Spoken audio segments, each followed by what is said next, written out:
यही रास्ता है तेरा, तूने अब जाना, हाँ यही सपना है तेरा।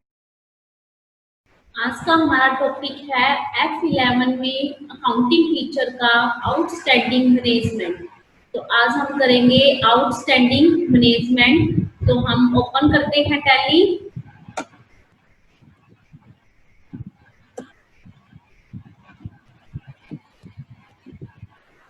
तो सबसे पहले देखेंगे कि आउटस्टैंडिंग मैनेजमेंट के अंदर कौन कौन से टॉपिक हैं हमारे।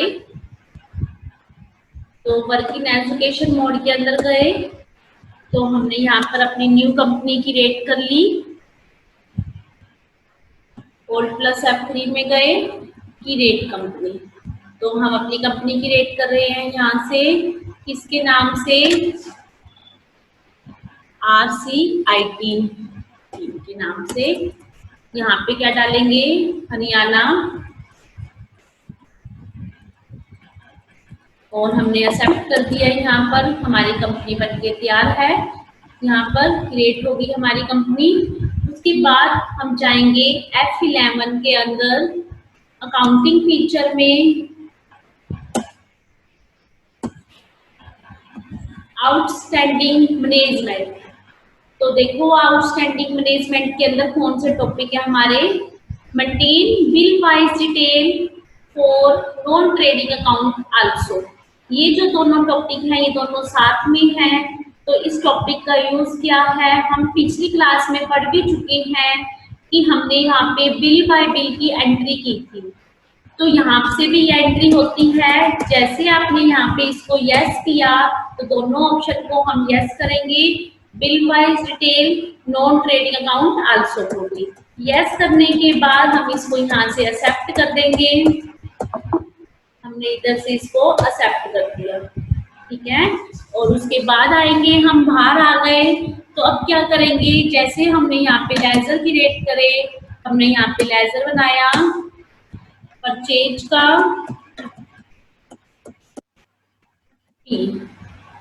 Purchase account. यहाँ पे मेंटेन बाय बिल यस होना चाहिए, लेकिन इसके ऊपर कर्सर नहीं जा रहा तो हम इसको छोड़ देंगे। परचेज का बनाया, साथ में अगर हम माल खरीद रहे हैं किसी से तो क्या बन जाएंगे, क्रेडिटर्स। तो यहाँ पे सन्ड्री क्रेडिटर्स, ठीक है। बिल बाय बिल को यस रखेंगे क्योंकि जो भी हमने ऑप्शन यस किया है मेंटेन बिल बाय डिटेल वहीं से ये ऑप्शन होगा। तो हमने इसको यस किया और एक्सेप्ट कर दिया। तो हमने जब F12 में भी ये टॉपिक पढ़ा था तो अब हमने इसको यस कर दिया। तो आप देखोगे यहाँ पर अकाउंटिंग वाउचर के अंदर हम परचेज करेंगे, हमने यहाँ पे इसको इनवॉइसिंग को नो कर दिया है। F11 के अंदर जाकर हमने इस को यहाँ से नो कर दिया और एक्सेप्ट कर दिया। हमने इनवॉइसिंग को नो किया, बिल नंबर दे दिया फॉर 1 अप्रैल। टू क्रेडिटर्स को बेच रहे हैं, कितने का बेच रहे हैं, 2000 रुपये का।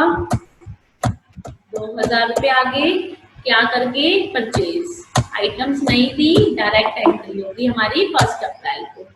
अब परचेज की है तो पेमेंट भी करनी पड़ेगी, तो कहाँ पे गए, F5 के अंदर गए।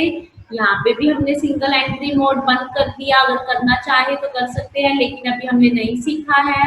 तो हमने F12 में जाकर यहाँ पे single entry mode for payment and received Contra voucher को यहाँ पे हम इसको नो कर देंगे और इसको हमने यहाँ पे एक्सेप्ट कर दिया। अब हम देखेंगे यहाँ पर एंट्री क्या होगी, पेमेंट कर रहे हैं किसको, क्रेडिटर्स को। पैसे किसके पास जा रहे हैं, क्रेडिटर्स के पास। देखो आपके पास यहाँ पे बिल बाय डिटेल के लिए आ चुका है। तो देखो आप सोचोगे कि हमने पहले क्लास में भी पढ़ा था, तो इसकी जो डिटेल है वो 3 जगह पे मिलेगी। एक F12 के अंदर बिल बाय डिटेल की टेबल मिलेगी, एक जब हम लेजर की रेट करते हैं तो वहाँ पे बिल बाय बिल आएगा, और एक जब हम यहाँ पे कर रहे हैं नॉन ट्रेडिंग वाला तो यहाँ पर आएगा। अगर ये तीनों में से कहीं पे भी बंद है, नो है मतलब कि, तो ये इसको टेबल को शो नहीं करेगा। कभी कर भी देता है तो वहां पर यस करने से तो कुछ आधा ऑप्शन नहीं ले पाता, तो कभी अगर आपका नहीं कर रहा है तो आपको सबसे पहले कहाँ पे देखना है, लेजर के अंदर देखना है। तो हमने लेजर के अंदर देखना है, तो हम चाहते हैं कि हम लेजर को एक्सकेप करके बाहर जाएंगे, तो इतने में हमारी एंट्री चली जाएगी। तो हम क्या करेंगे, जिस भी लेजर को आपने ओपन करना हो, बना हुआ लेजर हो, तो उसके ऊपर कर्सर रखेंगे और क्या कर देंगे, कंट्रोल प्लस एंटर कर देंगे, तो देखो वो लेजर ओपन हो जाएगा। तो इस टेबल को देखने के लिए सबसे पहले आपको लेजर के अंदर maintain balance bill bye bill को यस करके आना है। अगर ये शो नहीं हो रहा तो यहाँ पे ये यस होगा। अभी हमारे पास हो रहा है, आपको डिटेल बता रहे हैं। और फिर भी नहीं हो रहा तो फिर हमने एस्केप किया, तो हम कहाँ पे जाएंगे, F12 के अंदर जाएंगे, वाउचर एंट्री के अंदर। तो हमने पिछली क्लास में जो टॉपिक किया था, show table of bill for selection, final balance of bill wise detail, यहाँ से expand into multiple lines, इन चार ऑप्शन को yes कर देंगे और इसे accept कर देंगे। तो कई बार उसके बाद भी नहीं दिखाता, तो लास्ट में एक टॉपिक और बचता है हमारे पास F11 के अकाउंटिंग फीचर के अंदर। यहाँ पे आउटस्टैंडिंग मैनेजमेंट में maintain bill wise detail yes, non trading account also yes. ये यस होने के बाद वो पक्का दिखाएगा 100%, ठीक है। कहीं पे भी नो है तो कई बार नहीं दिखाता, तो आपको ये 3 जगह पे जाकर इसे यस करके आना पड़ेगा। तो देखो हमने हम एंट्री कर रहे थे यहाँ पे पेमेंट के अंदर, तो क्रेडिटर्स 2000 रुपए।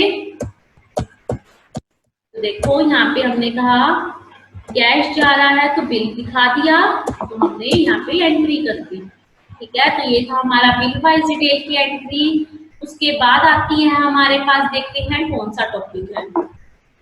तो उसके बाद आएंगे हम यहाँ पर F11 ओपन किया हमने अकाउंटिंग कंप्लीट फीचर के अंदर, अकाउंटिंग फीचर, और उसके अंदर देखेंगे हम नीचे next topic activate interest calculation use advanced parameter. तो ये जो दोनों चीजें हैं ये दोनों इकट्ठी हैं, इंटरेस्ट कैलकुलेशन और एडवांस पैरामीटर। तो हमने दोनों को ही यस कर दिया है यहाँ पर, और यस करने के बाद हम इसको एक्सेप्ट कर देंगे। तो अब इसका यूज क्या है वो देखेंगे। हमने एस्केप किया, बाहर आ गए।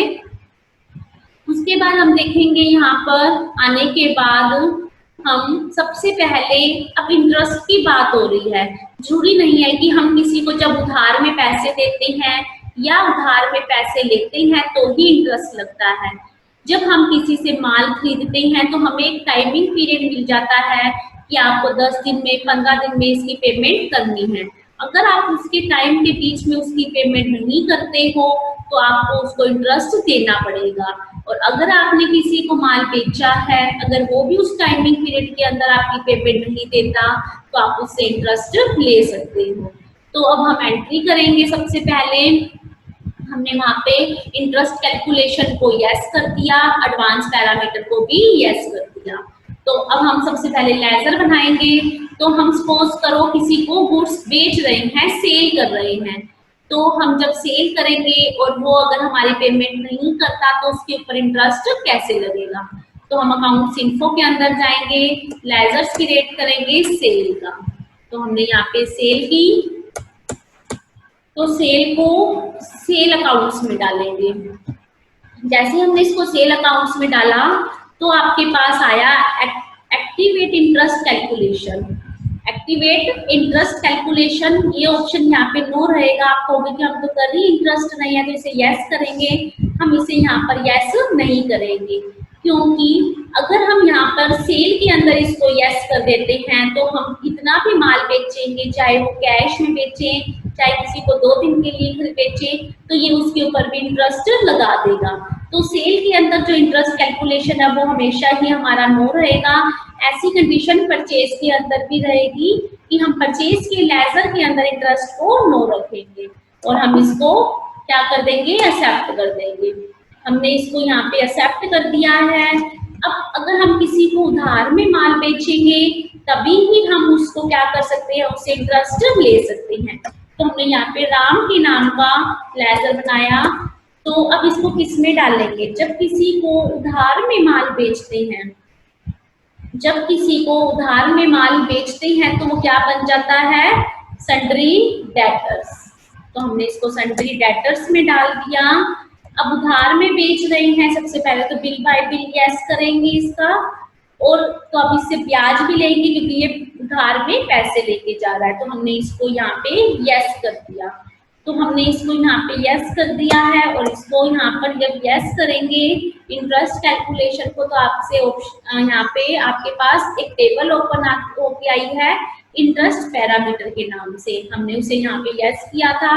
अगर इंटरेस्ट पैरामीटर नहीं दिखा रहा है तो आपने पीछे कुछ ना कुछ मिस्टेक की है। तो दिखा रहा है calculation interest transaction bye transaction, हमने कहा यस, ट्रांजैक्शन पे होनी चाहिए। Override parameter for each transaction पे, जो इससे रिलेटेड ट्रांजैक्शन होगी राम से, जो ब्याज माल लेके जा रहा है उधार में, उसके ऊपर एडवांस पैरामीटर लगना चाहिए, तो हमने इसको भी यस कर दिया। अमाउंट एडिड और डिडक्टेड को हम नो रखेंगे, इन दोनों को हम यस नहीं करेंगे। अब आती है रेट की बारी। तो रेट में पूछ रहा है कि क्या रेट, कितने परसेंट से, हमने कहा 10%। अब 10% का मतलब ये नहीं है कि 10% ब्याज, 10% पर एनम, मतलब कि पूरे साल का 10% की बात है, तो 1 रुपए से भी कम का ब्याज बनेगा इसके अंदर, 1% से ज्यादा कम हुई। फिर उसके बाद आता है कि इंटरेस्ट लगाना कौन से स्टाइल में है, इंटरेस्ट स्टाइल 30 दिन पर मंथ के अकॉर्डिंग। उसका मतलब ये होता है कि मतलब कि आपके चाहे महीने के अंदर 28 दिन आए चाहे 31 दिन आए, आपको 30 दिन का ब्याज मिलेगा। फिर आता है 365 दिन पर ईयर के अकॉर्डिंग, जैसे एक दिन कम ज्यादा लीप ईयर का होता है उसको नहीं काउंट करेगा ये, सीधा 365 का। एक होता है कैलेंडर मंथ के अकॉर्डिंग देगा, एक होता है कैलेंडर ईयर के अकॉर्डिंग। आपको जो भी इसमें से लेना हो आप ले सकते हो, कुछ दोनों कोई प्रॉब्लम नहीं है। तो हमने कैलेंडर ईयर ले लिया। फिर उसके बाद आ रहा है कि पूरे बैलेंस पे लगाना है, हाँ राम के पूरे बैलेंस पे लगाना है, क्रेडिट बैलेंस ओनली या डेबिट बैलेंस। तो हमारे पास तो पूरा ही बैलेंस है क्योंकि उसने कुछ भी अमाउंट पेंडिंग या कैश नहीं दी है, पूरी ही अमाउंट पेंडिंग है। ऑल बैलेंस, एप्लीबिलिटी ऑलवेज या पास ड्यू डेट, नहीं ऑलवेज हमेशा। फिर कह रहा है कैलकुलेट फॉर्म, कैसे करना है, डेट ऑफ एप्लीबिलिटी, मतलब कि जो डेट दी हुई है उसके according, date specified during entry, specified तो ड्यूरिंग एंट्री की डेट देगा, किस डेट से लगाना है। ड्यू डेट इनवॉइस, इसका मतलब क्या होता है ड्यू डेट का, कि जैसे आपने कोई बिल लिया, अगर वो आपको 10 दिन की छूट दे रहा है कि 10 दिन के बाद अगर आप पेमेंट मतलब कि 10 दिन के अंदर कर दोगे तो ठीक है, नहीं तो उसके बाद इंटरेस्ट लगना स्टार्ट हो जाएगा, तो हम इसके ऊपर क्लिक करेंगे। अगर हमारा ये मेथड है इफेक्टिव डेट, मतलब कि जिस दिन आपने ट्रांजैक्शन की है उसी दिन से शुरू हो जाए, तो उस पर क्लिक कर देंगे। वो आप पे डिपेंड करता है कि आप कैसे ले रहे हो। फिर आता है राउंडिंग। राउंडिंग क्या होता है, note applicable, download rounding, formal rounding, upward rounding, आपको कौन सा लेना है। उसका डाउनवर्ड का मतलब होता है जैसे आपके पास है पैसे 1 रुपया कम हो जाएगा, जैसे आपके पास है 75 रुपये 76 पैसे, तो सीधा क्या दिखाएगा 75 रुपये दिखा देगा। नॉर्मल के अंदर क्या होगा, जैसे 75 रुपये 50 पैसे से ऊपर है तो 1 रुपया प्लस कर देगा, अगर 50 पैसे से कम है तो क्या कर देगा, उसको माइनस कर देगा। अपवर्ड के अंदर क्या होगा, चाहे 75 रुपये 20 पैसे है तो उसको अपवर्ड प्लस कर देगा सीधा 76 रुपये में। तो हमने कहा नॉर्मल में रखे या नोट एप्लीकेबल भी रख सकते हो, लिमिट नहीं दे रहे हम यहाँ पर कुछ भी, और हमने इसको एक्सेप्ट कर दिया। तो ये डिटेल भरनी जरूरी है, नहीं तो आपका इंटरेस्ट कैलकुलेट नहीं होगा। उसके बाद आता है हमारे पास, हमने एंट्री की अकाउंटिंग वाउचर के अंदर गए, हमने माल बेचते हुए इंटरेस्ट लेना है, ऐसे परचेज के टाइम पे इंटरेस्ट आप दे सकते हो।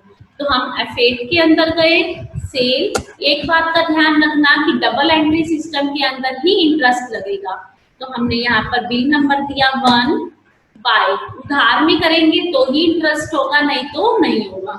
तो राम को माल बेचा है हमने कितने का, 1 लाख रुपए का।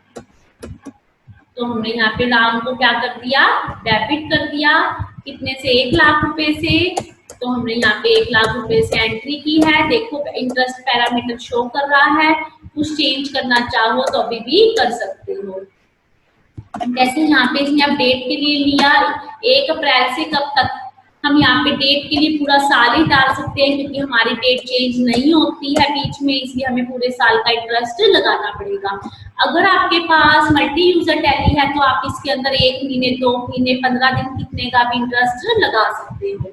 टू के अंदर क्या आ जाएगा, सेल आ जाएगा। तो हमने यहाँ पे सेल को सिलेक्ट किया, नेम ऑफ आइटम में देना चाहो तो दे सकते हो, नहीं तो एंटर कर दिया हम, और मैंने इस एंट्री को एक्सेप्ट कर दिया।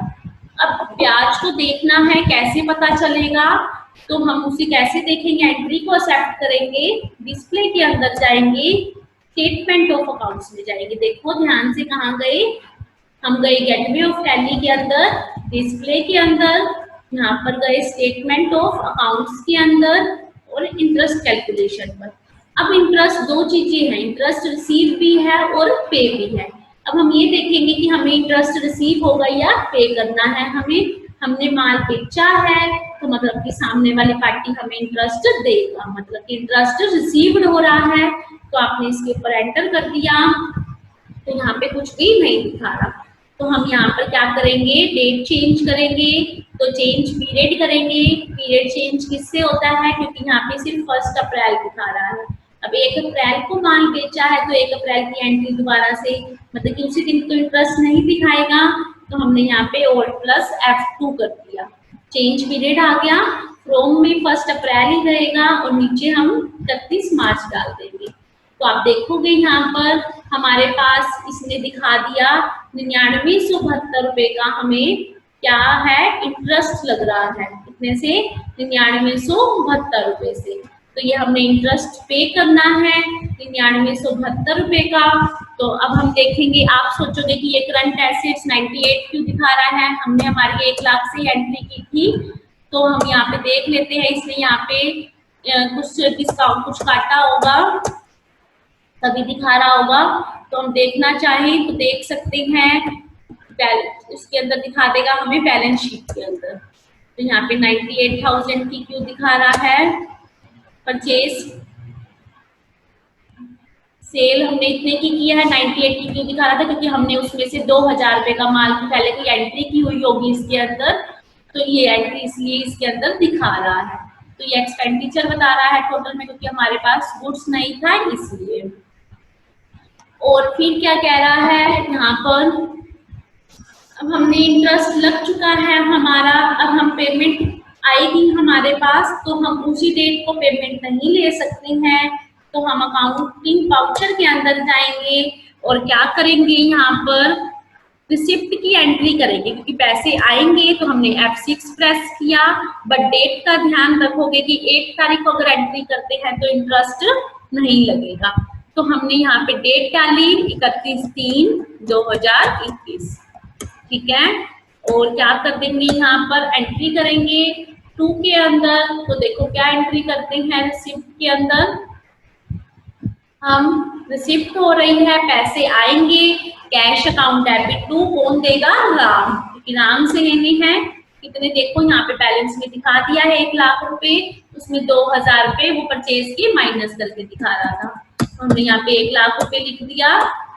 देखो 1 लाख का बिल भी उठा लिया हमारा। यहाँ पे क्या आ जाएगा, बाय कैश आएगा हमारे पास या बैंक में आएगा। तो हमने कैश से कर दी, for cash received from Ram, ठीक है। हमने एंट्री करी। अब चाहेंगे हम कहाँ पर, डिस्प्ले के अंदर ही, स्टेटमेंट ऑफ अकाउंट्स के अंदर, इंटरेस्ट कैलकुलेशन के अंदर, इंटरेस्ट रिसीव में जाएंगे और आप देखोगे अभी भी एंट्री दिखा रहा है। बट अब क्या करेंगे हम, ये दिखाने कब बंद करेगा, क्योंकि ये इसलिए दिखा रहा है क्योंकि हमारा इंटरेस्ट अभी पेंडिंग है। हमने पेमेंट तो ले ली लेकिन इंटरेस्ट नहीं दिया उसने। तो अब इंटरेस्ट रिसीव्ड होना है, तो मतलब कि हमारे पास पैसे आने हैं। तो सबसे पहले अकाउंट्स इन्फो में जाएंगे, लेजर, किस नाम से पैसे आएंगे, इंटरेस्ट रिसीव्ड,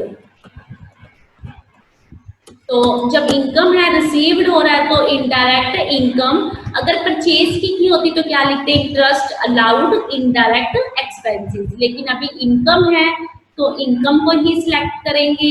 एक बात का ध्यान रखना, जब इंटरेस्ट रिसीव्ड का लेजर बनाएंगे तब इंटरेस्ट कैलकुलेशन को हम यहाँ पे नो रखेंगे, नहीं तो ये इंटरेस्ट के ऊपर भी इंटरेस्ट लगाना स्टार्ट कर देगा, तो ये कंपाउंड इंटरेस्ट बन जाएगा, इसलिए हम इसको नो रखेंगे।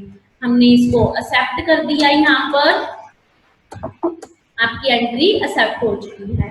अब क्या करेंगे हम, यहाँ पर हमें एक वाउचर की जरूरत पड़ेगी। तो अब वाउचर कैसे बनता है, वाउचर का यूज क्या होता है, हमें कोई ऐसे वाउचर की जरूरत है जो इसके अंदर नहीं है, तो हम खुद का वाउचर बना सकते हैं। तो हम क्या कर रहे हैं, इंटरेस्ट रिसीव कर रहे हैं, तो हमने इंटरेस्ट रिसीव्ड के नाम से ही वाउचर बना लिया। तो अब इंटरेस्ट रिसीव्ड जाएगा कहाँ पर, जब इंटरेस्ट रिसीव्ड होता है तो वो डेबिट नोट में जाता है, और जब इंटरेस्ट पे होता है, मतलब कि जब हमने इंटरेस्ट देना होता है, तो वो क्रेडिट नोट में जाता है। अब रिसीव्ड हो रहा है तो क्या करेंगे हम, डेबिट नोट में डालेंगे, तो हमने इसे डेबिट नोट में डाला और इसे एक्सेप्ट कर दिया। जब नेम ऑफ क्लास में यहाँ पे जाएगा तो हम यहाँ पे क्या लिखेंगे, इंटरेस्ट रिसीव्ड, ये लिखना जरूरी है नेम ऑफ क्लास, नहीं तो आपकी वहां पे ट्रांजैक्शन नहीं होगी, एंट्री नहीं होगी। तो हमने इसको यहाँ पे ले लिया। कह रहा है इंटरेस्ट अकाउंटिंग करनी है, हमने कहा यस। कह रहा है अमाउंट टू बी ट्रीटेड, जो अमाउंट है उसको कैसे ट्रीट करना है, एज ए कंपाउंड इंटरेस्ट की तरह नहीं, हमने सिंपल इंटरेस्ट लगाना है, तो हमने इसको एक्सेप्ट कर दिया। उसके बाद क्या करेंगे हम, अकाउंटिंग वाउचर के अंदर जाएंगे, तो हमने उसको डेबिट नोट में डाला था, लेकिन जो हमारा डेबिट नोट आता है वो ऑप्शन हमारे अभी नो है। तो आपने देखे भी होंगे इनवॉइसिंग के अंदर, जब हम देखते हैं F11 के अंदर, हमने F11 प्रेस किया, काउंटिंग फीचर के अंदर हमारे इनवॉइसिंग के नीचे आप देखोगे use debit note and credit note, वहां पे तो हमने क्लिक कर दिया, लेकिन ये ऑप्शन यहाँ से बंद है, तो ये यहाँ पर शो नहीं होंगे। तो हमने इसको यस किया, क्रेडिट नोट और डेबिट नोट इनवॉइस दोनों को, और एक्सेप्ट कर दिया। अगर ये आप ऑप्शन यस नहीं करते तो किसी भी पोजीशन में आपकी ये एंट्री नहीं होगी। तो हमने इसको एक्सेप्ट किया, किसको, डेबिट नोट और क्रेडिट नोट को। तो अब हम कहाँ पे जाएंगे, अकाउंटिंग वाउचर के अंदर जाएंगे और अब एंट्री करना स्टार्ट करेंगे। तो सबसे पहले पता होना चाहिए कि हमने इंटरेस्ट रिसीव को किस में डाला था, डेबिट नोट में। तो डेबिट नोट आता किससे है, कंट्रोल प्लस F9 से। तो हमने यहाँ पे कंट्रोल प्लस F9 एंटर किया, प्रेस किया, तो देखो डेबिट नोट में काम नहीं करेंगे, जो हमारी वाउचर बनाया था हमने, हम उसके अंदर काम करेंगे। तो जो भी हम उसको क्लास के अंदर डालते हैं, जैसे डेबिट टाइप में डाला था, तो वो चीज के से ही हमारा वो चीज ओपन होगा। क्लास इंटरेस्ट रिसीव थी, ओपन हो गया, डेट डालेंगे, ओरिजिनल और इनवॉइस नंबर जो था हमने वहां पे 4 डाला था, 4। डेट का ध्यान रखना कि डेट 31 मार्च की होनी चाहिए, क्योंकि अगर हम यहाँ पे 1 अप्रैल डाल देंगे तो इंटरेस्ट को कैलकुलेट नहीं करेगा। तो यहाँ पे नाम देखो, बिल उठा लिया है 9972.60 से। अगर बिल नहीं उठा रहा तो आपकी कहीं पे मिस्टेक हुई है। 364 दिन का लगाया है, क्योंकि एक दिन में जिस दिन हमने परचेज किया था इसने उसको उसमें कैलकुलेट नहीं किया है। तो हमने एंटर कर दिया, आपका बिल ले लिया है, किसके नाम से लेगा, इंटरेस्ट रिसीव्ड में। तो इंटरेस्ट रिसीव्ड को सिलेक्ट करेंगे, यहाँ पे देखो अमाउंट को हमने एडजस्टमेंट कर दी है। देखो इंटरेस्ट रिसीव्ड अभी पैसे नहीं आए हैं, सिर्फ उसको क्या किया है, हमने एडजस्ट किया है। तो अब देखो यहाँ पे जब हम जाएंगे, एडजस्ट करने से ही डिस्प्ले के अंदर गए, स्टेटमेंट ऑफ अकाउंट्स के अंदर गए, इंटरेस्ट कैलकुलेशन के अंदर गए हम यहाँ पर, और इंटरेस्ट रिसीव के अंदर देखो आपकी एंट्री यहाँ से जा चुकी है, ठीक है, क्योंकि हमने एडजस्टमेंट कर दी है उसकी। तो अब क्या एंट्री होगी, 31 तारीख को ही हमारे पास रिसिप्ट होंगे, हमारे पास F6 के अंदर क्या होगा, cash account debit to interest received. ₹9972.60 दिखा रहा है, ₹9972.60। एंटर, ऑटोमेटिक बिल उठा लिया, क्योंकि वो जो एंट्री थी वो सिर्फ क्या थी, एडजस्टमेंट की एंट्री थी, ठीक है। नहीं तो सीधी एंट्री करने से ये कभी भी शो नहीं होता। तो कैश आ रहा है तो हमने यहाँ पे कैश की एंट्री कर दी, तो देखो ये एंट्री हमारी हो चुकी है, ठीक है। तो हमारी एंट्री होगी यहाँ पर। तो ये था आपका इंटरेस्ट कैलकुलेशन का टॉपिक। तो आप देखोगे यहाँ पर हम F11 में गए, तो आपका आउटस्टैंडिंग मैनेजमेंट के अंदर 2 ही टॉपिक थे, तो आपके दोनों टॉपिक कंप्लीट हो गए हैं, मेंटेन बिल वाइज डिटेल भी और इंटरेस्ट कैलकुलेशन भी। तो आपकी क्लास आज यहीं तक थी। और नई वीडियो के लिए RCIT हरियाणा के YouTube चैनल को सब्सक्राइब करें।